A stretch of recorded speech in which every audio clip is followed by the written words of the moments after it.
Good evening everyone, welcome to aspirant dream civil services. How are you all? आप सबकी preparation कैसे चल रही है? As already from the BPSC official website आप सभी की एग्जाम की डेट अनाउंस हो गई है। 12th एंड 13th नवंबर को आपका एग्जाम होगा BPSC public sanitary waste management officer exam का। तो आप सभी के लिए हमने ऑनलाइन क्लासेस भी प्रोवाइड की है। फॉर द मॉड्यूल 2 के लिए आप सुपर टेस्ट सीरीज ज्वाइन कर सकते हैं, जहां पर हम आपको 5000 क्वेश्चंस प्रोवाइड करेंगे विद द डिस्कशन क्लासेस के लिए, और साथ में आपको क्लास नोट्स भी प्रोवाइड करेंगे। और बुक के लिए जो हार्ड कॉपी का प्रोसेस है, we already close that process because अभी लेस टाइम है एग्जाम में, तो डिलीवरी में इट विल टेक टाइम, लेकिन ई बुक्स अवेलेबल है। और साथ में जो अपडेटेड मटेरियल है वो भी आप ई बुक्स के साथ हमारे व्हाट्सएप ग्रुप या ईमेल आईडी के थ्रू क्वेरी पुट करके आप सभी गेट कर सकते हैं ई बुक्स को और या फिर स्टडी मटेरियल को। तो आज की वीडियो में हम पेपर 1 के कुछ इंपॉर्टेंट टॉपिक्स को कवर करेंगे, जहां से आपके पेपर में क्वेश्चन आ सकते हैं, करंट अफेयर से रिलेटेड है। So before starting this video, अगर आप चैनल पर न्यू है तो हमने ऑलरेडी थ्योरी सीरीज के लिए और सुपर टेस्ट सीरीज के लिए बहुत सारी वीडियोस आपको प्रोवाइड की है for the BPSC exam of public sanitary. तो आप सभी पेपर 1 और पेपर 2 की अलग प्लेलिस्ट यहाँ पर प्रोवाइडेड है, वहां से जाकर सारी वीडियोस को वॉच कर सकते हैं। सो आज की वीडियो के साथ स्टार्ट करते हैं। Let's start with the video. सबसे पहले हम साइंस एंड टेक्नोलॉजी का बायोटेक्नोलॉजी से रिलेटेड टॉपिक पढ़ेंगे, जो करंट न्यूज का टॉपिक है और जो इंपॉर्टेंट है आपके पेपर के लिए। इसमें थायो जो मैग्रेटा है, दैट इज द मैग्निफिका बैक्टीरिया है। ये तो एक मैग्निफिका बैक्टीरिया जो न्यूज में बना हुआ है, इससे रिलेटेड देखते हैं क्या क्वेश्चन आ सकता है। सबसे पहले ये न्यूज में क्यों है, तो ये खबरों में इसलिए बना हुआ है क्योंकि एक साइंटिस्ट जो है उन्होंने डिस्कवर किया है एक जाइंट वाइट बैक्टीरियम, जिसका नाम है थायो मैग्रेटा मैग्निफिशिया बैक्टीरिया। कहाँ पर इसको मैग्नीफाई किया गया है, इसको आइडेंटिफाई किया गया है रोटिंग लीव्स के ऊपर in the saline waters of the red mangrove swamp in the lesser Antilles के अंदर। तो वैज्ञानिकों ने एक लेसर एंटिलीज में लाल मैंग्रोव दलदल में एक खारे पानी में पत्तियों के सड़ने पर जो थियोमैग्रेटा मैग्निफिया बैक्टीरिया नामक एक विशाल सफेद जीवाणु है उसकी खोज की है। तो उससे पहले जो प्रीवियसली जायंट बैक्टीरिया उसको डिस्कवर किया गया था, जो hundreds of thousands of cell से बना होता है, पर जो थायो मैग्रेटा मैग्निफिका है it is composed of the single bacterial cell. तो ये इंपॉर्टेंट है, ये किससे बना हुआ है? सिंगल बैक्टीरियल सेल से बना हुआ है। और इसमें रफली जो इसका साइज है it is equal to the human eyelash. तो जो ह्यूमन की आईलैशेज होती हैं तो उसके इक्वल इसका साइज है, और it is the largest bacteria है। ये क्या है? ये अभी तक का खोजा हुआ सबसे बड़ा बैक्टीरिया है, और it is around 5000 time larger than the most of the bacteria. तो जो प्रीवियसली पहले खोजे गए बैक्टीरिया है उससे 5000 गुना इसका साइज जो है वो बड़ा है, इसलिए बहुत इंपॉर्टेंट है पेपर में। कि इसका नाम जो है वो थायो मैग्रेटा मैग्निफिशिया क्यों पड़ा है? बिकॉज जो इसका साइज है, साइज की वजह से, और इसकी जो प्रेजेंस है वो कैसी है? Pearl like beads of the sulphur inside the cell, कि जैसे सल्फर के अंदर मोती जैसे जो मौजूदगी होती है वो उसकी प्रेजेंस की तरह इसका क्या है, मीन्स अपीयरेंस है। और इसका साइज जो है it is equal to that of, किसके इक्वल है? ह्यूमन आईलैश के। तो इसी के नाम पर इसका नाम रखा गया थायो मैग्रेटा मैग्निफिशिया। नेक्स्ट इंपॉर्टेंट न्यूज है आपके पेपर 1 के लिए, सोडियम आयन बैटरी। तो प्रीवियस लेक्चर में हमने बैटरी वेस्ट मैनेजमेंट रूल भी कवर किया था। अगर आपने वो वीडियो वॉच नहीं किया उसको भी आप वॉच कर सकते हैं, हमारे चैनल पर ही अवेलेबल है। आप देखते हैं कि सोडियम आयन बैटरी से रिलेटेड न्यूज में क्या बना हुआ है। सबसे पहले जो सोडियम आयन बैटरीज होती हैं ये क्या होती हैं? रिचार्जेबल बैटरीज होती हैं, इनको रिचार्ज किया जा सकता है। इनके लिए जो रिक्वायरमेंट होती है वो सोडियम आयन मूवमेंट की रिक्वायरमेंट होती है। इसमें सोडियम आयन मूवमेंट करते हैं बिटवीन द इलेक्ट्रोड्स, जिसके अंदर क्या होता है? चार्जिंग और डिस्चार्जिंग के टाइम बैटरी की ये सब वर्क करता है इलेक्ट्रोड्स पे, जिसमें कैथोड जो होती है for this battery is manufactured from the sodium. तो इसमें जो कैथोड होती है इन बैटरीज के लिए वो किससे बनी होती है? It is made up of the sodium, इसलिए इनको क्या बोला जाता है? Sodium ion batteries. देख लेते हैं कि जो लिथियम आयन बैटरीज होती है उसके साथ क्या क्या ड्रॉबैक्स है, क्या क्या इश्यूज हैं। सबसे पहला इसका सबसे बड़ा ड्रॉबैक है कि ये अनसस्टेनेबल माइनिंग प्रैक्टिस है। तो इसको रिसाइकिल करना या इसको रिचार्ज जो इसमें से केमिकल्स होते हैं that is in the unsustainable way में होते हैं, which is harmful for the mining areas के लिए क्या है? ये हार्मफुल है। And it also releases the harmful chemicals. तो ये हार्मफुल केमिकल्स भी रिलीज करती है, जिससे कि रिवर और इकोसिस्टम को डैमेज होने का खतरा होता है। उसके बाद ये नॉन रीयूजेबल होती है as its recycle process is very expensive. इसको बार बार इस्तेमाल भी नहीं कर सकते बिकॉज इसको रिसाइकलिंग करने की प्रोसेस जो है उसके लिए जो इक्विपमेंट्स वगैरह इस्तेमाल होते हैं, प्रोसेसिंग जो होती है दैट इज वेरी एक्सपेंसिव, वो बहुत ज़्यादा कॉस्टली होती है, महंगी होती है।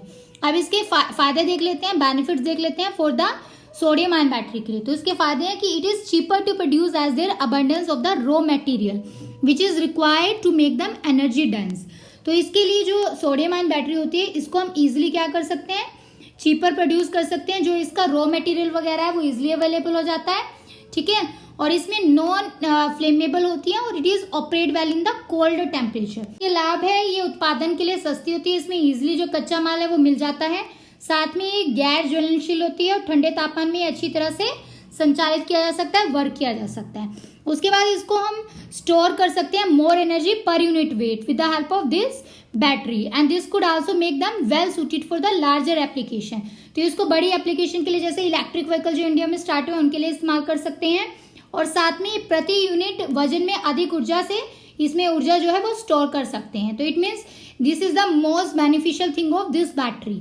इंपॉर्टेंट एक और न्यूज है कि यूएसए साइंटिस्ट ने रिसेंटली एक सोडियम सल्फर बैटरी टेक्नोलॉजी को भी डिस्कवर किया है, जिसको एज अ ऑल्टरनेटिव इस्तेमाल कर सकते हैं लिथियम बेस्ड के बेसिस पर। तो इसके लिए भी grid level energy storage system जो है उसको इम्प्लॉय किया गया है by the use of sulphur battery technology, जिसका नाम है सोडियम सल्फर बैटरी टेक्नोलॉजी। तो these are the important things which you have to remember for the exam. तो यहाँ से क्वेश्चन आ सकता है। Next news is related with the science and technology sprint challenge. तो स्प्रिंट चैलेंज क्या है, ये एक इनिशिएटिव है जिसमें मेनली इसका एम क्या है, इसमें बूस्टअप किया जाएगा जो इंडिजिनियस टेक्नोलॉजी है इंडियन नेवी की, उसका ज्यादा से ज्यादा क्या किया जाए, इस्तेमाल किया जाए स्वदेशी प्रौद्योगिकी का इंडियन नेवी के द्वारा। तो इसके अंदर जो स्टेक होल्डर्स हैं वो कौन से हैं, IDX है और TDREC है। तो TDREC और IDX का फुल फॉर्म क्या है, इनोवेशन फॉर डिफेंस एक्सीलेंस और साथ में टेक्नोलॉजी डेवलपमेंट एक्सेलरेशन सेल है। तो ये इसमें स्टेक होल्डर्स है जो स्प्रिंट चैलेंज को इनिशिएट करने में मींस ऑर्गेनाइज करा है जिन्होंने। और साथ में NIIO है। NIIO क्या है, naval innovation and indigenisation organisation है, नौसेना नवचार और स्वदेशीकरण संगठन जो है। और साथ में रक्षा उत्कृष्टता के लिए नवाचार और प्रौद्योगिकी विकास तत्वरण सेल। तो ये सारे इसमें मिलकर काम करेंगे।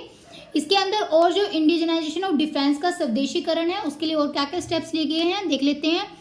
सबसे पहले डिफेंस एक्विजिशन प्रोसीजर 2020 आया था, रक्षा आदि ग्रैंड प्रतिक्रिया 2020। दूसरा ई-बिज पोर्टल जिसमें अब वन स्टॉप शॉप बनाया जाएगा फॉर द G2B सर्विसेज के लिए। तो G2B सर्विसेज क्या है, G2B सर्विसेज होती है गवर्नमेंट से बिजनेस वाली जो सर्विसेज है, जिसमें बिजनेस और बिजनेसेस मैन जो होते हैं और गवर्नमेंट है वो दोनों मिलकर क्या करते हैं, काम करते हैं। तो गवर्नमेंट एजेंसी और बिजनेसमैन इसमें मिलके स्टेक होल्डर्स करते हैं, ठीक है।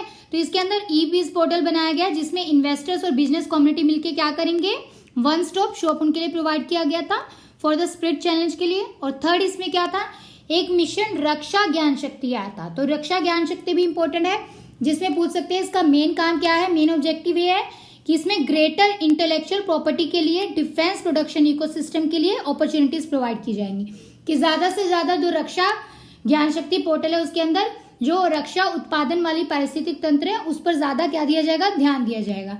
देन नेक्स्ट है हमारा artificial intelligence in the defence. रक्षा में आर्टिफिशियल इंटेलिजेंस का क्या रोल है, तो इसके लिए creation of defence artificial intelligence project agency आया था 2019 में, जिसमें ज्यादा से ज्यादा आर्टिफिशियल इंटेलिजेंस का डिफेंस में क्या निर्माण में इस्तेमाल किया गया था, ठीक है। फिफ्थ हमारा आया था स्ट्रैटेजिक पार्टनरशिप पॉलिसी। सभी को स्प्रिंट चैलेंज याद रखना है, ये किससे एसोसिएटेड है, इस पे क्वेश्चन आ सकता है पेपर में। Next news is monkey pox. तो मंकी पॉक्स आप सभी ने सुना होगा, न्यूज में बना हुआ है। सबसे पहले ये क्या है, एक वायरल जूनोटिक डिजीज है। तो वायरल जूनोटिक डिजीज क्या होता है, डिजीज वो इन्फेक्शियस डिजीजेज जो एक नॉन ह्यूमन एनिमल से ह्यूमंस में ट्रांसफर हो सकती हैं। तो इसके अंदर जो जूनोटिक पैथोजेंस वगैरह होते हैं, जैसे कि बैक्टीरियल भी हो सकता है या फिर अदर पैरासाइट्स भी हो सकते हैं, जिसकी मदद से ये जूनोटिक डिजीजेस को फैलाते हैं। तो इसके अंदर कुछ ऐसी इंपॉर्टेंट जूनोटिक डिजीजेस हैं जो आपको याद रखनी है। पहले मंकी पॉक्स के बारे में देखते हैं। ये एक वायरल जूनोटिक डिजीज है, ये एंडेमिक थी, कहाँ पर ये एंडेमिक थी, नाइजीरिया में। इसका जो होस्ट है जहां से ये फैली थी दैट इज मंकी और एप से फैली थी and it is a variety of rodents भी थे, जिसमें रैट, माइस, स्क्विरल या फिर प्रेरी डॉग्स और रैबिट्स भी आते हैं। तो चूहे, गिलहरी और या फिर प्रेरी कुत्ते जो हैं उनकी वजह से ये जो है डिजीज फैली थी। They were the host in this disease. सबसे पहले इसकी हिस्ट्री देख लेते हैं कि मंकी पॉक्स डिजीज की क्या हिस्ट्री है। 1958 में ये एक मंकी थे in the democratic Republic of Congo जहां पर ये देखी गई थी, और ह्यूमंस में ये 1970s में देखी गई थी। 2017 के अंदर नाइजीरिया में it was experience at the largest documented earthquake. तो बहुत ज्यादा मात्रा में ये नाइजीरिया में 2017 में फैली थी। उसके बाद इस डिजीज में ह्यूमन टू ह्यूमन ट्रांसमिशन जो है वो हो सकता है। मान लीजिए एक पर्सन को हो गया तो मानव से मानव इसमें संक्रमित हो सकते हैं अगर वो क्लोज कॉन्टेक्ट में होंगे with the infected respiratory tract secretion. तो ये किससे फैलती है? जो रेस्पिरेटरी ट्रैक्ट सिक्रीशन है उसके थ्रू फैलती है। साथ में जो ट्रांसमिशन है it is occur by the inoculation और बाय द प्लेसेंटा वगैरह से भी हो सकती है। ठीक है, इसका ट्रीटमेंट या वैक्सीन क्या है? अभी तक कोई भी ऐसे स्पेसिफिक ट्रीटमेंट या वैक्सीन इसके लिए अवेलेबल नहीं है। एंटी स्मॉल पॉक्स वैक्सीन वगैरह जो है उनकी 85% इफेक्टिव है in the preventing of monkey pox के लिए। सिम्टम्स क्या है? जैसे कि इमेज में आप देख सकते हैं, इन्फेक्शन की वजह से क्या हो जाता है, it was divided into the 2 period. सबसे पहले जो इन्वेजन पीरियड होता है, मतलब जो 0 से 5 डेज तक रहता है, उसमें फीवर, इंटेंस हेडेक या फिर बैक पेन या फिर मैलेजिया, इंटेंस एस्थीनिया हो सकता है या फिर लिफेंटिनोपैथी। तो इसमें स्किन इरप्शन होता है 1 से 3 दिन के बाद फीवर के साथ। ठीक है, उसमें जो रैशेज जो है रेड कलर के रैशेज आ जाते हैं विच आर मोर कंसंट्रेटेड, और फेस के ऊपर भी।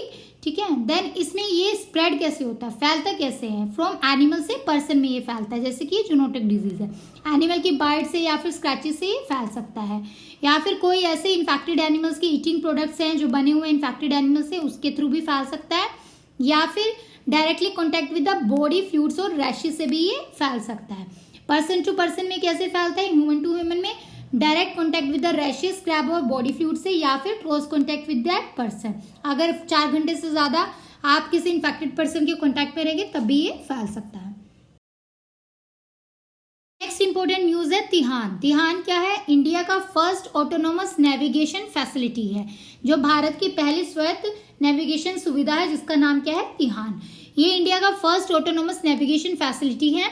और साथ में तिहान का फुल फॉर्म आपको याद रखना है, technology innovation hub for autonomous navigation, स्वायत्त नेविगेशन पर प्रौद्योगिकी नवाचार का हब। इसका मेन एम देख लेते हैं, इसका उद्देश्य क्या है?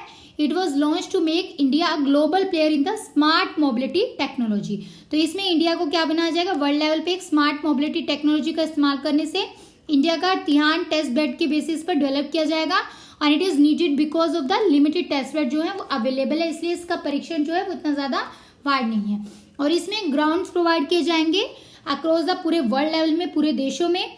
और इसमें जो प्रोब है that was for the operation of unmanned के लिए, और कनेक्टेड व्हीकल जो है कंट्रोल्ड इन्वायरमेंट के लिए, उन सब के लिए वर्क करेगा। ये ऑटोनोमस नेविगेशन फैसिलिटी है जिसमें real time cyber physical system जो है दीज आर डेवलप्ड। तो इसमें डेवलप्ड और डिप्लॉय किया जाएगा। These are system developed by the TiHAN. TiHAN क्या है? ऑटोनोमस जो टेक्नोलॉजी इनोवेशन हब है फॉर द ऑटोनोमस नेविगेशन के लिए। तो इसके अंदर कौन कौन से व्हीकल्स जो इस्तेमाल किए जाएंगे? ऑटोनोमस यूएवी भी, और साथ में ग्राउंड या सरफेस व्हीकल्स के भी इसको ऑपरेट किया जा सकता है। इसका तिहान का हम देख लेते हैं कि इस टेक्नोलॉजी में हेल्प किया जाएगा कि रेप्लिकेट करेगा, जो रियल लाइफ सिनेरियोज हैं उसको अच्छे से रेप्लिकेट किया जाएगा। और इसमें न्यू हब है जो it was establish in 2 acres of the land, जिसमें जो कैंपस है उसके 2 एकड़ ऑफ लैंड में इसके लिए न्यू हब एस्टैब्लिश किया जाएगा, और वहां पर फैसिलिटीज या प्लान जो है इन द फेसेस प्रोवाइड किए जाएंगे। फैसिलिटेट करेगा जो रिसर्च ग्राउंड है to investigate the functioning of unmanned and connected vehicles in the control environment के अंदर। तो इसके अंदर जो रिसर्च है इससे रिलेटेड, उसमें क्या हो जाएगा? इसमें ये फैसिलिटेट करेगा जो भी रिसर्च है जिसमें अनमैन्ड या कनेक्टेड व्हीकल से रिलेटेड रिसर्च की जाएगी। साथ में ये रेप्लिकेट करेगा डिफरेंट सिनेरियोज को, जैसे कि ये रेंज करेगा from the frequency occurring to extreme cases, जिसमें रियल लाइफ ट्रैफिक ऑपरेशंस भी जो है इसकी हेल्प से रेप्लिकेट किए जाएंगे डिफरेंट सिनेरियोज में। ऑल स्मार्ट पोल्स जो है इसके अंदर यूज किए जाएंगे विद इन द इंस्टीट्यूट, जो कम्युनिकेशन टेक्नोलॉजी प्रोवाइड करेंगे। तो इसके अंदर एक स्मार्ट मोबिलिटी टेक्नोलॉजी प्रोवाइड की जाएगी। ठीक है, और साथ में इसमें ऑटोनोमस नेविगेशन फैसिलिटी प्रोवाइड की जाएगी with the help of TiHAN. Next important news है एक्सरसाइज ककादू 2022। तो ये जो एक्सरसाइज है ये रिसेंटली इसमें P8I long range maritime petrol aircraft जो है इंडियन नेवी का, उसने पार्टिसिपेट किया था, जो मल्टीलेटरल मैरीटाइम एक्सरसाइज है ककादू 2022 में। तो इसको होस्ट किसने किया था? जो रॉयल ऑस्ट्रेलियन नेवी है उन्होंने इसको होस्ट किया था विद द INS सतपुड़ा के साथ। तो इसके अंदर जो मेडन पार्टिसिपेशन है P8I की, it was provided to exposure to the air crew. तो इसमें बेसिकली क्या होगा कि जो वेरिड न्यूसेंसेस ऑफ कोलैबोरेटिव है उसको ऑगमेंट किया जाएगा, इंप्रूव किया जाएगा, और एंटी सबमरीन और एंटी सरफेस वॉरफेयर ऑपरेशंस को in the complex multi thread scenario के अंदर इसमें एक्सरसाइज में प्रेजेंट किया था। इसका मेन एम क्या है, इसमें इंटरऑपरेबिलिटी जो है इंडियन नेवी कमिटमेंट की इंडो पैसिफिक रीजन के अंदर उसको एनहेंस किया जाएगा और ज़्यादा। और साथ में इसका एक्सरसाइज का थीम क्या है, पार्टनरशिप, लीडरशिप एंड फ्रेंडशिप। तो इस एक्सरसाइज के बारे में पूछ सकते हैं कौन कौन सी कंट्री का है। It was the royal Australian navy, यानी इंडिया और ऑस्ट्रेलिया का है।